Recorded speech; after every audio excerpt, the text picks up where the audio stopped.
You're watching Badass Ladyfolk. I'm your host, Christine Stoddard. And this episode, my guest is Jada Bennett. Hi, Jada! Hi, Christine. It's so wonderful to have you. Thank Jada, you for having me.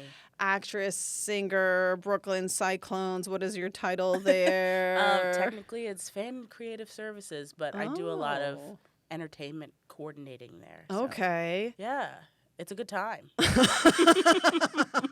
Yeah, so we met at the White Blacks, which is a production that has come up on the show a couple different times because I had Melanie Gaudreau, the writer-director, on. I had Holly Harper actually on today since I am insane and recording multiple episodes back to back.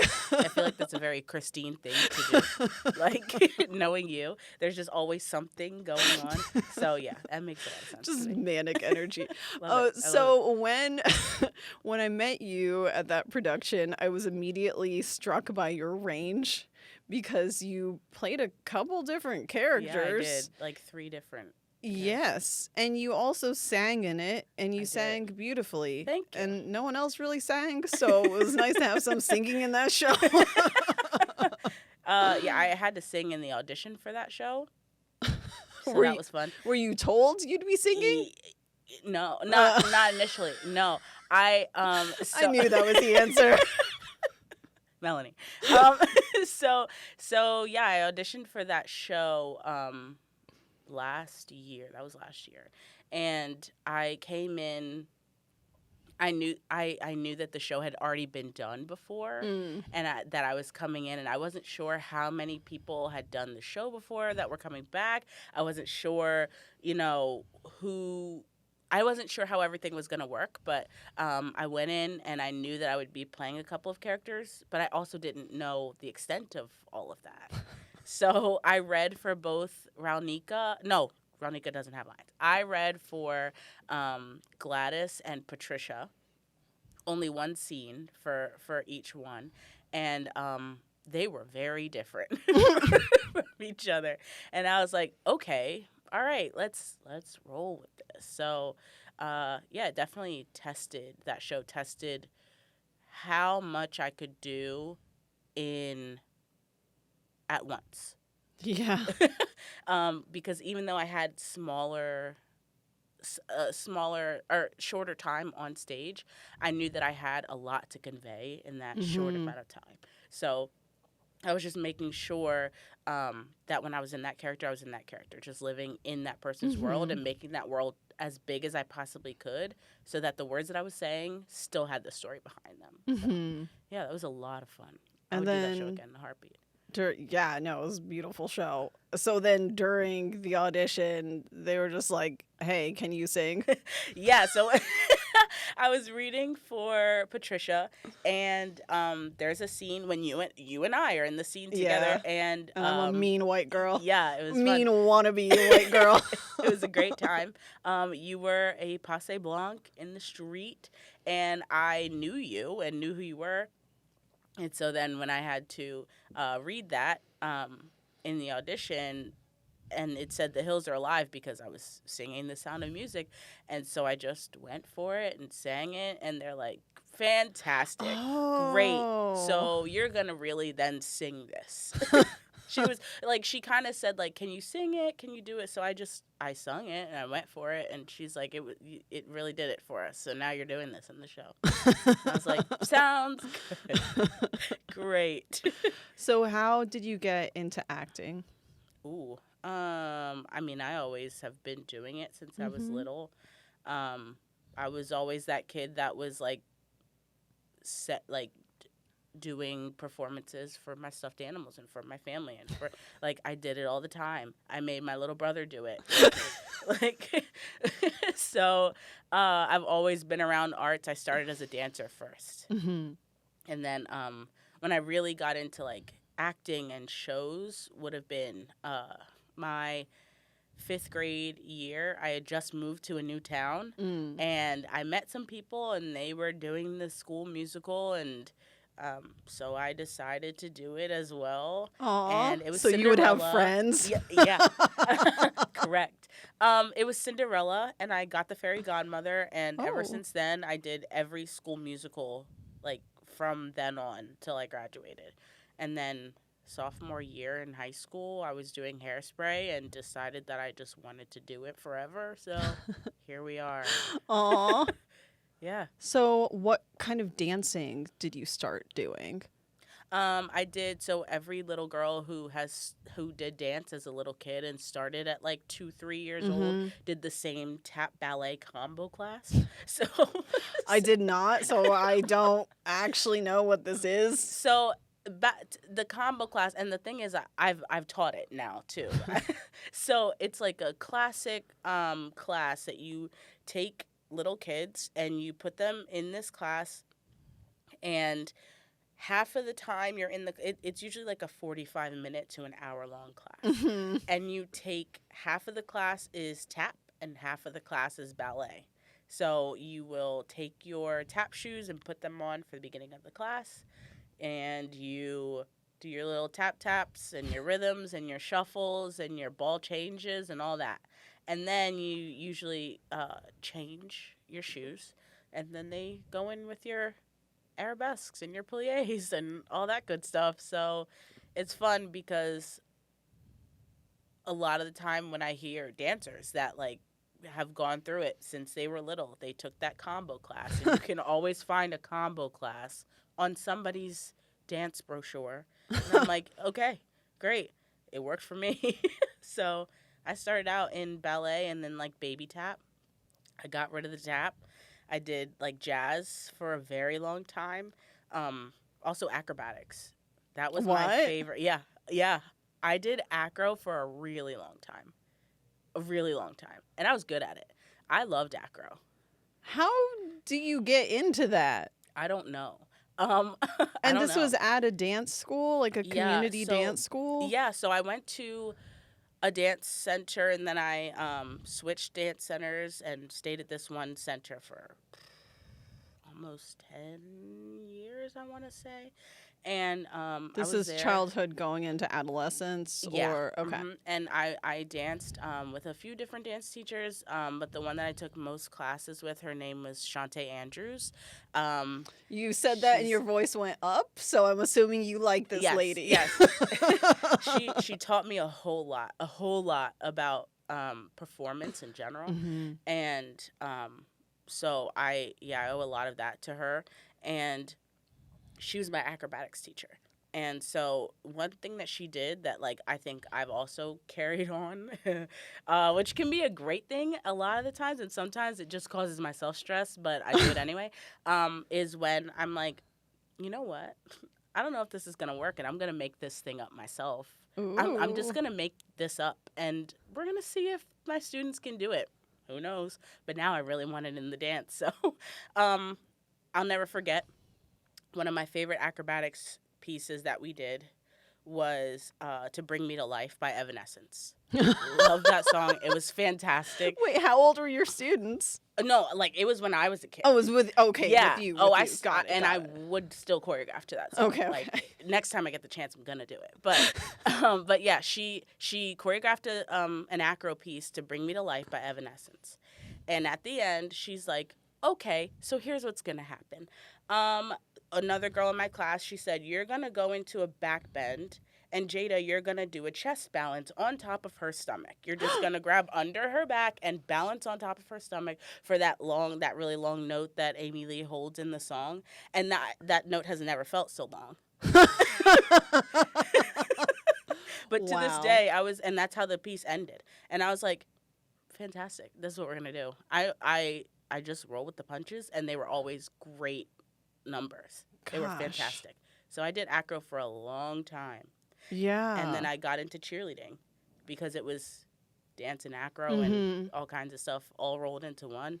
And at that time it was the early 2000s, so like everybody wanted to be a cheerleader at the time, like in school and like, so I did a little bit of everything that you could possibly do. Yeah. So how do you think all of that informs what you do at the Cyclones today? well, I mean, that just goes to how I started at the Cyclones. Yeah. I started there just auditioning for their dance team. So just like any other sports, entertainment, dance team, you know, we dance during the game, pre-game, sometimes after the game. We interact with fans, all kinds of stuff like that. And I had never heard of a cheerleading or dance team for baseball before, which I was happy about because I love baseball. My family loves baseball. So it was nice to be able to have baseball and have dance in the same place. Yeah. And that's my job. So all of that really did just inform, that's how I got to the Cyclones in general, was that one audition post. And since I've been there, that was in 2019. And so since I've been there, I've just done a little bit more and a little bit more every season until this past season where, you know, now I'm coordinating a lot of the entertainment that comes in from the outside. I help run the dance team.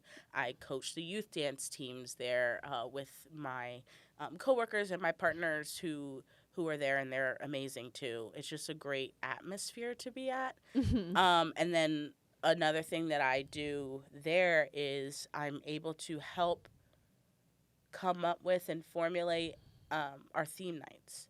So minor league baseball is like a lot about fan interaction. And we find themes and make these themes that are going to have the most fan interaction, or going to make it fun, or bring people into baseball who don't typically, you know, who might not typically be there. So we had a lot of good stuff this season, a lot of new stuff. We bring back all of our old stuff, like Seinfeld night is always a good one. Star Wars night is always a good one. But, you know, we did Broadway night. We did a Taylor Swift type of thing. It was great. It was a good time. So it all of the theater experience and dancing and acting and all of that experience literally led me to the Cyclones. Yeah. So it's been nice. What do you think is the most surprising thing about working for the Cyclones? Surprising for you, and then also surprising when you tell people?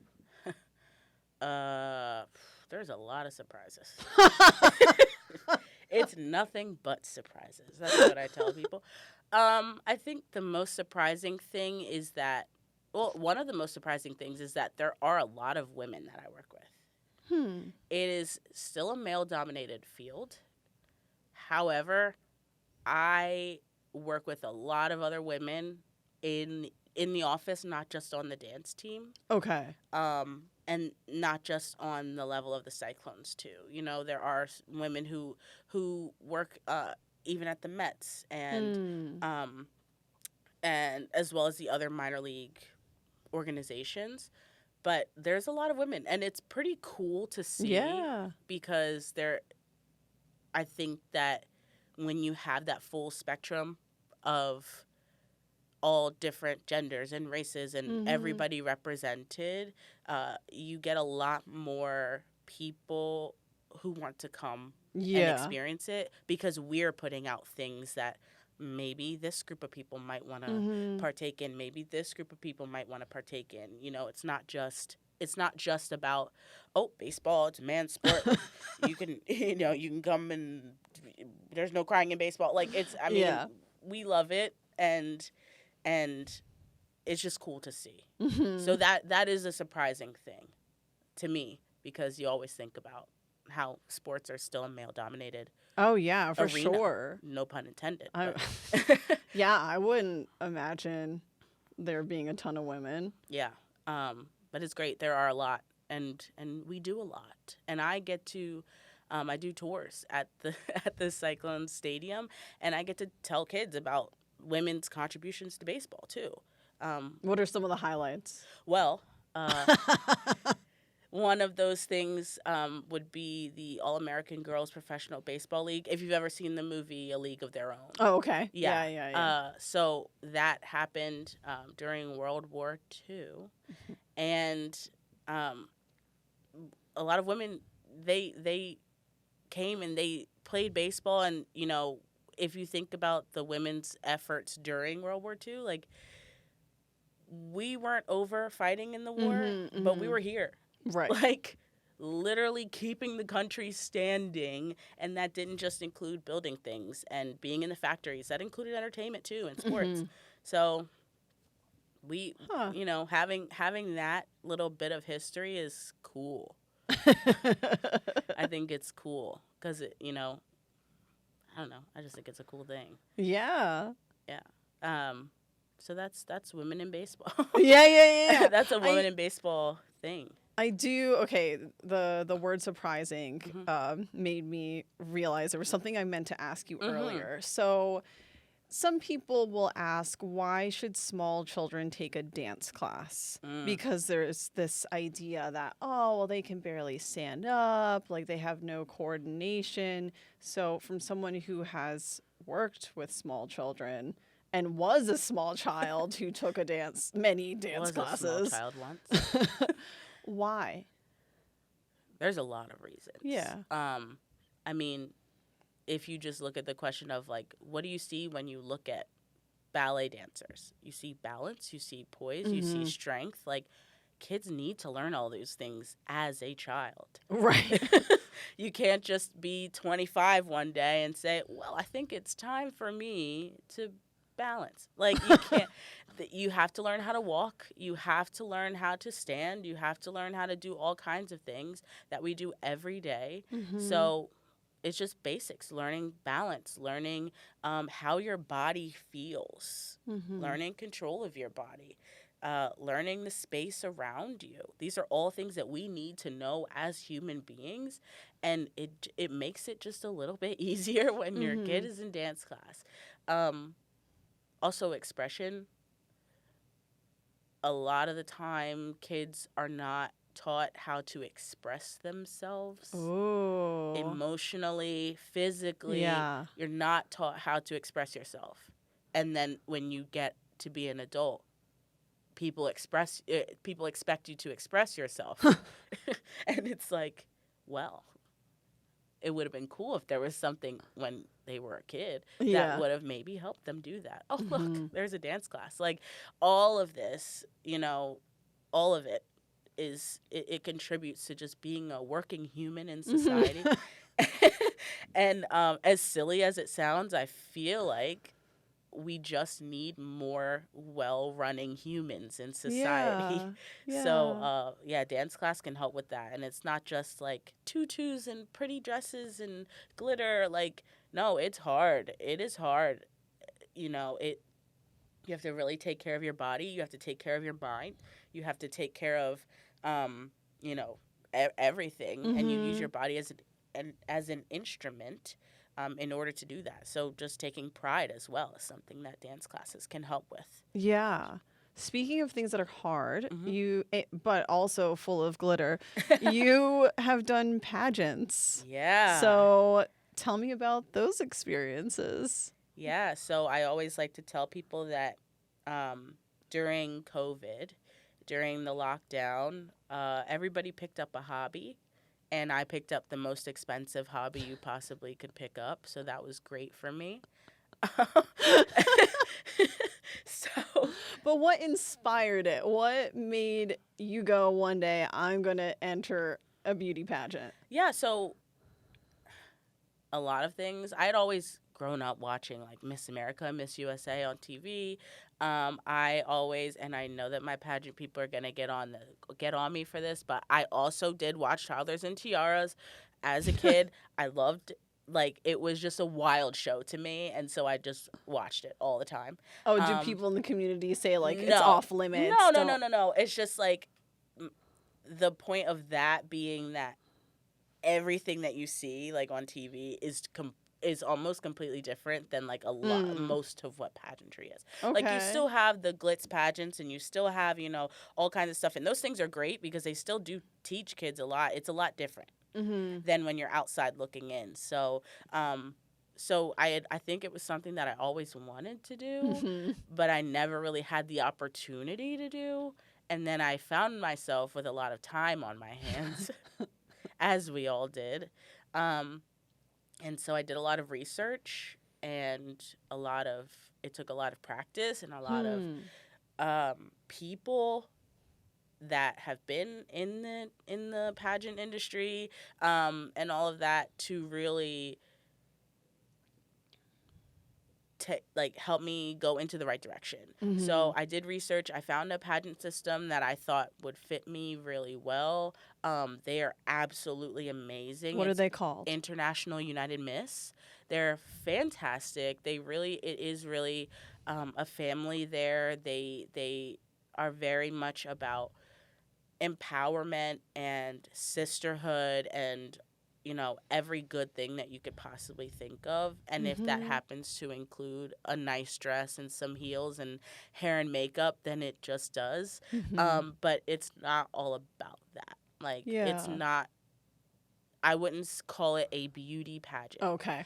I did catch myself no, it's fine. Should I have said talent pageant or something else? No, okay. You're fine, because, what do we know about pageants? Look from the outside looking in. It's about beauty. It's about but it's so much more than that too. And I knew that going in, but it's also something that I've learned even more of.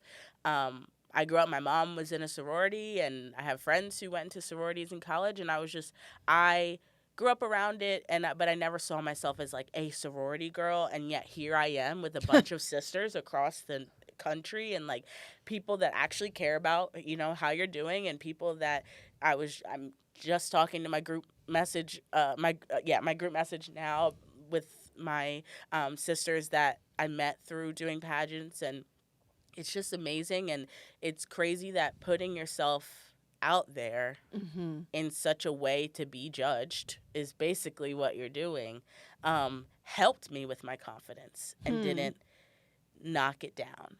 And I do attribute that a lot to IUM, International United Miss, because of the fact that they are so much about, this is about who you are as a person. Most of the score is about interview. And so you have to be able to speak. You have to be able to have something on your mind. You have to have a point of view. You have to, and a lot of what we don't see in pageantry, even the ones on TV, is that. I mean, you don't see the interview portion of Miss America, or well, you do with Miss America, but you don't see the interview portion of Miss USA and Miss Universe. You see the onstage question, but that's a little different than sitting and having a conversation with somebody about maybe a platform that you have or community service initiative and stuff like that. That's the stuff that they don't show on TV because it's not good TV. But but that's the stuff that it really entails. Yeah. So I love that part of it. You kind of already answered this question, but here's another chance to throw in whatever you didn't. So what feels empowering about pageants for you? Being able to know that my point of view matters and having a platform to be able to help other people, because I love helping other people and just being around other people. I like the fact that stuff can make me feel good on the inside, and then I can make my outside match how good that makes me feel on the inside. It's cool for me, I think, it's cool to have all these things that you're doing be so into community service and public speaking and advocacy, and also be really good at walking in heels and wearing nice dresses. I think that that's awesome. That's so cool to me. And it's almost how Superman is Clark Kent, wears the glasses and the button up and stuff. It's kind of like that, because I don't always dress like that down the street. I love a good pair of sweatpants. I love putting my hair up in a bun. That's how I mostly stay. It is most comfortable to me, but that also doesn't mean that I can't, put in my clip-in hair extensions, do a full face of makeup, get on stage, and talk to people about what matters to me. So that's a very empowering thing, to have the inside and the outside line up and match. It's just cool. And then on the other side of things, I think it's also really cool to see young girls who do start pageants at a young age. At IUM, you can start pageants at 5. Whoa. Yeah. And it's like a whoa to people. But like I said, it's about interview. It's about, your advocacy. It's about your community involvement. It's about little kids learning that stuff at a young age is amazing. Some of these kids can speak better than adults that I know. And some of these kids I'm having full conversations with, and I'm like, wow, you have a lot to say and you're so articulate about it. And I'm having a conversation with you as a child that I can't have with some adults. And I'm like, that's all. If this is what pageantry is going to do, then it's needed. And it's, there's always going to be the debate of, do we put makeup on kids? Do we put crazy hair on kids? And there's pageant systems that do that, pageant systems that don't do that. IUM happens to be one that, you're not allowed to wear makeup as a kid. You have to wait until you're a junior teen. Which is what age? 16? A junior teen is 13. Oh, okay. So it's 13. But, I think when I was a kid, that's kind of when I started to kind of get into makeup was middle school. So it kind of lines up. But it's not about what's on the outside first. It's about what's on the inside first. And these little girls who, get into pageantry young, start interviewing, start, public speaking really young. They don't have that fear growing up. They could walk into any job interview room, give an interview, and get the job because they started doing that when they were a kid. They learned that as a kid. And that's empowering to young generations too, that they would have an avenue to learn how to do those things. I think that's super important. And yes, pageantry can sometimes be the stuff that you see on TV, but it's that tip of the iceberg. Tip of the iceberg. There's so much of unexplored stuff that people just don't see when they think of pageantry.